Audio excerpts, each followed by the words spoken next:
Streaming to multiple platforms such as Twitch, Kick, and YouTube all at the same time is easy. In this quick video, I'll show you how to use Atom to stream to any platform you want. I'm Doobie, this is Streamwell, let's get into it. Unfortunately, OBS doesn't have the ability to stream to every platform on its own, so we're gonna need to download a third-party app to do so. I know, that sucks, but trust me, Atom is the best tool for the job.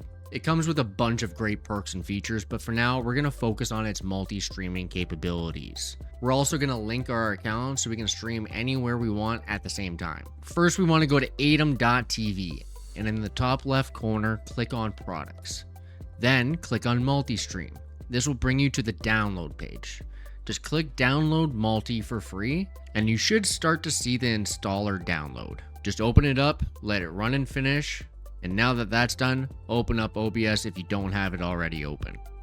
Once OBS is open, click on the Docs menu on the top of OBS and click to add Atom Multi-Stream. Now that it's added, click on the settings icon for the new Atom Multi-Stream dock. Here is where you can add and remove the platforms where you want to stream. Here's an important tip. If you mainly stream on one platform, for example Twitch, make sure you set it as your main canvas. If you're always going to be live there and it's never going to change, set it your main canvas. This canvas will get duplicated to the other platforms.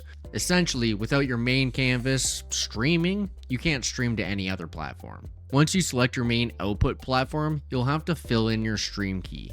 Make sure to keep your stream keys private. If anyone gets a hold of these, they can access your channel and start streaming whatever they want. This is very dangerous and can get you banned easily.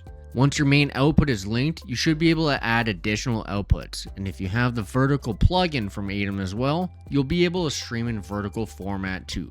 It's ideal for TikTok. After you enter all your channels from all the platforms you want to stream on, you should see them listed on the dock that we added in OBS. Remember, when you go live, you must start your main canvas first before starting your other platforms. So if you mainly stream on Twitch and that's your main canvas, turn it on first, then YouTube and Kick, or wherever else you want to stream. Up to you at this point. And that's it. If you found this video helpful at all, make sure to like and subscribe. It really helps a small channel like mine. And if you're having video quality issues and you don't want to get a new camera, check out this video right here. I'll show you how just some new lights might solve your issue.